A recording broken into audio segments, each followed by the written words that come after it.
We're back now at 7:43. There's a dramatic new campaign here in New York to get smokers to kick the habit. NBC's Peter Alexander has details on a spot we've all been talking about. Peter, good morning to you. Matt, good morning to you. With the new tax increases that went into effect this week, New York City now sells the most expensive cigarettes in the country, nearly $10 for a single pack. But it's not just a sin tax the government hopes is going to force people to quit, but also a controversial new ad campaign that goes straight to the heart. It's the heartbreaking ad designed to make smokers gasp. A little boy at a train station, left alone by his mom. If this is how your child feels after losing you for a minute, just imagine if they lost you for life. The ad is the latest in New York's anti-smoking campaign, targeting the city's 1 million smokers. The commercials are shocking, even devastating, all of it on purpose. What we're trying to do is bring home to people the reality of smoking. For this ad, you get the sense that not only might you suffer and die, but you're going to leave your family behind. In the war on tobacco, many past commercials were as effective as they were gross. The man breathing through a hole in his throat. Another ad showed gook being removed from a smoker's neck. These new ads take a different route, using what organizers say are child actors who know it's make-believe. But is it responsible? If we were showing something that's not accurate, that would be too far. Smokers, when they see it, will realize, okay, today's the day I'm going to quit. In New York City, 300,000 smokers have quit since dramatic ads first started running in 2002. New Yorkers are being hit in their hearts and in their wallets.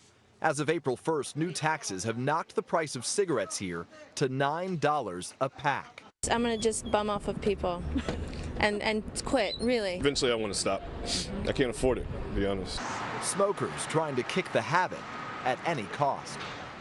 And here in New York, organizers of that ad campaign expect the new effort is going to help 20,000 smokers give up cigarettes. On Wednesday alone, the first day of this new tax, several states nationwide, including Colorado and Ohio, Matt, reported that the number of calls to their smoking quit lines quadrupled.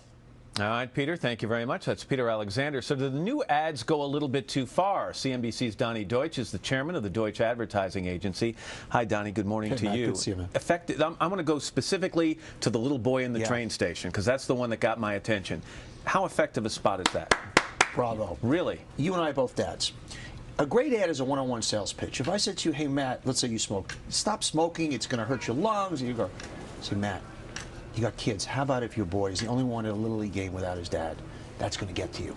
You see that. We as dads, I looked at that. My stomach hurt as a dad seeing that ad. I watched it and I was completely glued to it, but I didn't know if I was glued to it in a good way or a bad way. Well, first of all, you were glued to it, so win-win right there. So that works. And good, bad, that either word is fine. It's compelling, and if that doesn't get you to stop smoking, nothing will. Because we have all been there. We have all seen our kids in that heartbroken moment where they don't know what's about to happen, so you transfer that into a smoker passing away. But there have been calls to the New York Department of Health complaining that they don't think this is a child actor. Let's face it, this kid can't be more than 4. Yes. So isn't it fair to assume they actually put a kid in a situation like that? And that's a side note of this. People are angry about that. Number one, kids are very good actors. I'm going to do an expose here. I'm going to blow the lid off movies and television and commercials.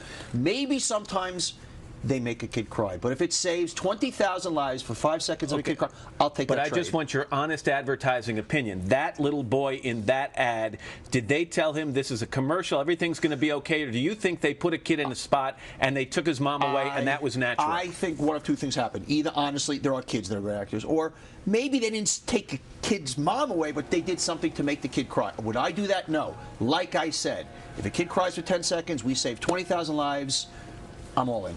And once again, I don't think that's the issue there. The issue there is finally somebody's getting it right. You can't scare people into not smoking by saying it's going to hurt your health. Actually, that's kind of an appeal of smoking to young people. Oh, I'm going to beat death and whatnot. They've tried that for years. This is a great tactic. As I said, Matt, you can't stop staring at this thing. As a dad, every time, usually I'm staring at you, but I'm staring at this seriously. I can't take my eyes off that ad. And I have a buddy of mine who smokes, and the thing I'm always saying to him is, dude, you got a bunch of kids. What are you doing? Who's going to be there if you're not there? And this is brilliant. And once again, that sidebar issue, did they make the kid cry?